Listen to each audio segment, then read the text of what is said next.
कोई भी स्टॉक को मिस मत करना, बिकॉज यहाँ पर मनी बनाने का मौका है। तो कोर्ट से स्टार्ट करते हैं। Making money is a skill, maintaining money is a discipline, multiplying money is an art. So हम आर्ट के अंदर में हैं जहाँ डिसीजन इंपॉर्टेंट होते हैं। कोई भी स्टॉक को मिस करते हो तो बाद में रिग्रेट मत करना कि हमने क्यों नहीं बाय किया। पहले ही बता रहा हूँ आके। ICICI Prudential Life Insurance Corporation को आप बाय कर सकते हो। इसमें जो यहाँ पर 2021 से और 2025 तक ये कंपनी सेम रेंज पे है, सेम भाव पे है। और ऑन एवरेज 4 साल का इसने टाइम लगा दिया, 1460 दिन इसने यहाँ पर नीचे ही गुजार दिए और यहाँ पर अच्छी खासी गिरावट करी। उसके बाद में सेम लेवल पे दोबारा स्टॉक आया, उसके बाद में दोबारा रीटेस्ट कर रहा है। उसके बाद में यहाँ इस जो स्टॉक के अंदर में है वो चार्ट पैटर्न बन रहा है। उस हिसाब से देखें तो ये 938.80 का टारगेट है करंट मार्केट भाव के हिसाब से। यहाँ पर 41 to 45% का इसमें गेन बन रहा है, आप इसको ले सकते हो। तो इसका टारगेट प्राइस है 938.80 का। उसके बाद में इसके फाइनेंशियल पे चलते हैं क्विकली।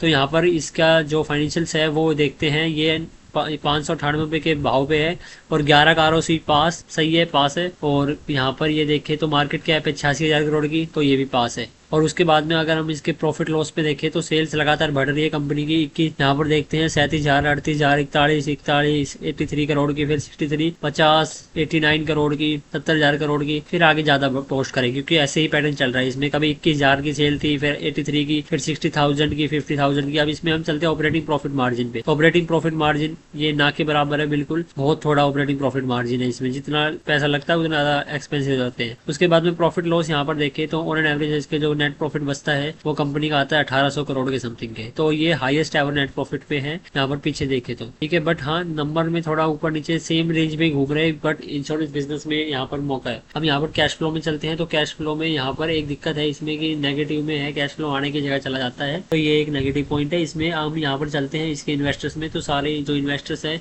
वो सारे स्ट्रॉन्ग प्लेयर है और पब्लिक के अंदर में कितनी होल्डिंग है वो 2% हटा के 3% नॉर्मल पब्लिक के पास में है और बाकी सारी जो होल्डिंग्स है वो लीडर्स, मेन लीडर्स के पास में है। उसके बाद में यहाँ पर हम देखें तो इसको आप बाय कर सकते हो फॉर 938 का, ठीक है। उसके बाद में बजाज फिंसर पे चलते हैं। बजाज फिंसर पे हम चले तो यहाँ पर ये इसका जो टारगेट प्राइस है वो 44% का टारगेट है 2762 का। बट इसको हम देखते हैं 2021 से 2025 तक के सेम भाव पे ऊपर है, कुछ भी नहीं किया स्टॉक ने। 3.9 ईयर्स इसने लगा दिए इसके अंदर में, स्टॉक के अंदर में। और उसके बाद में ये स्ट्रॉन्ग ब्रेकआउट पे आ गया है। 44% का गेन है यहाँ से 2762.25 का। अब इसके फाइनेंशियल पे चलते हैं। जो इसके पीयर्स है बजाज फाइनेंस के, यहाँ पर बजाज फिंसर्व के ये देखते हैं। बजाज फिंसर्व सबसे नंबर 1 कंपनी है अपने पीयर्स के अंदर में। इसके जो आरओसी 11 का है और जो यहाँ पर पास यहाँ पर डेब्ट टू इक्विटी पास, मतलब कि डेब्ट इस पे ज्यादा ही होना चाहिए क्योंकि जितना लोन इसके पास होगा उतना ही देगी। प्लेजिंग परसेंटेज ना के बराबर है और इसकी जो मार्केट कैप है वो यहाँ पर काफी सारी अच्छी खासी बढ़ी है। उसके बाद में प्रॉफिट लॉस देखते हैं। प्रॉफिट लॉस में सेल्स कंटिन्यूसली ग्रो हो रही है और उसके बाद में नेट प्रॉफिट भी कंटिन्यूसली ग्रो हो रहा है। तो ये एक सही पॉइंट है। उसके बाद में हम चलते कैश फ्लो के अंदर में। कैश फ्लो आने की जगह जा रहा है, ये एक नेगेटिव पॉइंट है। उसके बाद में हम बैलेंस शीट में चलते हैं। बैलेंस शीट में अगर हम चलते हैं तो ये रिजर्व वगैरह सही अच्छा खासा बढ़ रहा है। उसके बाद में इन्वेस्टर्स के ऊपर में जो प्रमोटर्स के पास में है वो मैक्सिमम पैसा है। उसके बाद हम पब्लिक में चलते हैं। पब्लिक के अंदर में ये 3, 4 और ये 22 में से 4, 18, मतलब 18% होल्डिंग नॉर्मल पब्लिक के पास में है और जो यहाँ पर 82% की होल्डिंग है वो स्ट्रॉन्ग प्लेयर्स के पास में है।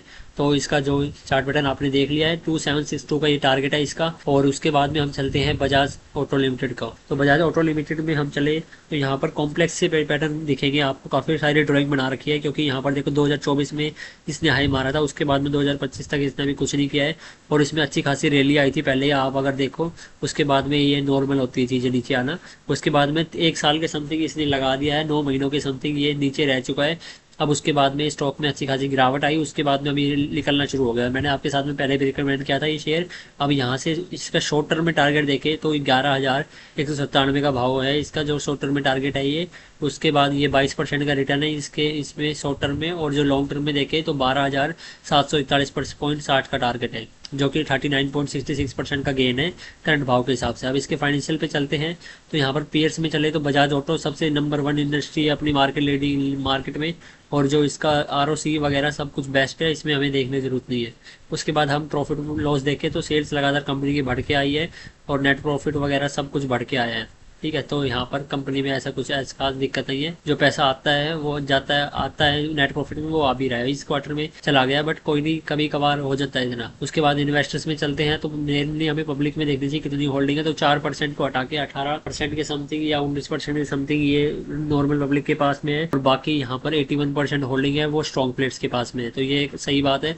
रिजर्व में कंपनी का लगातार बढ़ा है, और अगर हम यहाँ पर देखें तो इन्वेस्टमेंट भी कंपनी बढ़ा रही है, और यहाँ पर फिक्स एसेट भी कंपनी लगातार बढ़ा रही है, मतलब बिजनेस में ग्रोथ है। उसके बाद में आपने ये भाव देख लिया होगा, शॉर्ट टर्म के टारगेट है ये वाला, लॉन्ग टर्म का टारगेट है ये वाला। और उसके बाद में हम चलते हैं HDFC लाइफ इंश्योरेंस के अंदर में। HDFC लाइफ इंश्योरेंस के अंदर में अगर हम देखते हैं तो ये इसका 2021 से लेके 2025 तक का इसने कुछ भी रिटर्न जनरेट करके नहीं दिया है, उसी भाव के ऊपर में सेम टू सेम।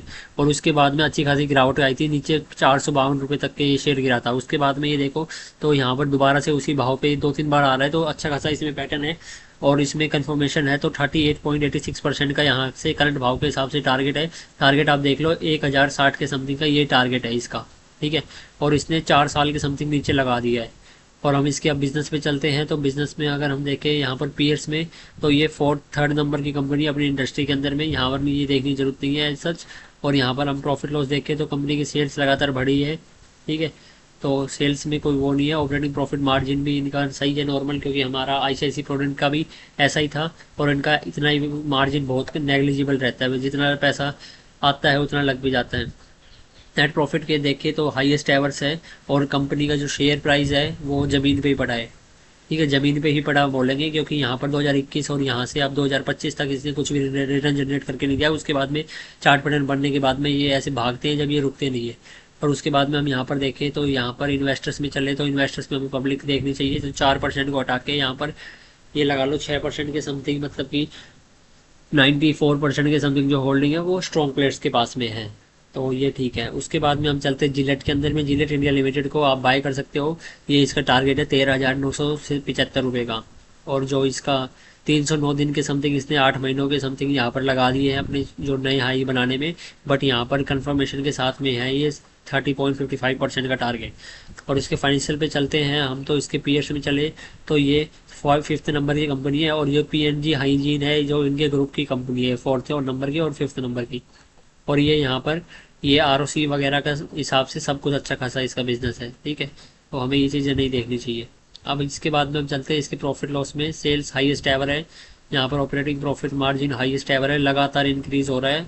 और उसके बाद में यहाँ पर नेट प्रॉफिट लगातार इंक्रीज हो रहा है। ऐसी कंपनियाँ नीचे आती है खरीदने के लिए। और उसके बाद में हम इसके फिक्स एसेट लगातार ग्रो हो रहे हैं।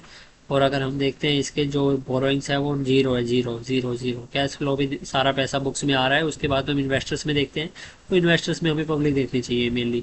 तो 1 2 3 और 4% लगा लेते हैं, तो यहाँ पर फिर से 84% के समथिंग जो होल्डिंग है वो स्ट्रॉन्ग प्लेयर्स के पास में है। तो जिलेट को आप बाय कर सकते हो। तो मैं फटाफट दिखा देता हूँ आपको, जो टॉप लाइन की जो लाइन होती है उसको देख लेना चाहिए, ठीक है। तो यहाँ पर ये 938 का टारगेट है इसका, बजाज ICICI प्रोडेंट का इसका ये टारगेट है। उसके बाद में इसका ये टारगेट है।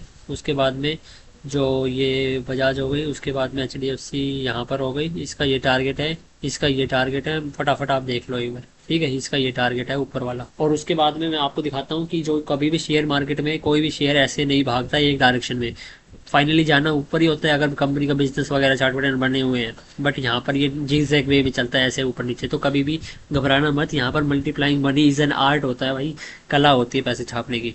तो ठीक है, मिलते हैं नेक्स्ट वीडियो में। तब तक के लिए एक रूल को फॉलो करना, आप 5% से ज़्यादा किसी भी का स्टॉक के अंदर आप इन्वेस्ट मत करना, ट्रेड मत करना, ठीक है। 5% टोटल 100 अगर 100% में से अपना टोटल 5% ही एक कंपनी के अंदर में ट्रेड करा करो, जिससे कि रिस्क ना हो। और यहाँ पर भी आपको ऐसे ही करना है, पूरा मनी लगाते हो तो काफ़ी टाइम लॉस होने का चांस होता है। तो इसलिए मैं बता दिया आपको कि यहाँ पर आपको ये गलती नहीं करनी है, ठीक है ना। यहाँ पर मिलते हैं नेक्स्ट वीडियो में।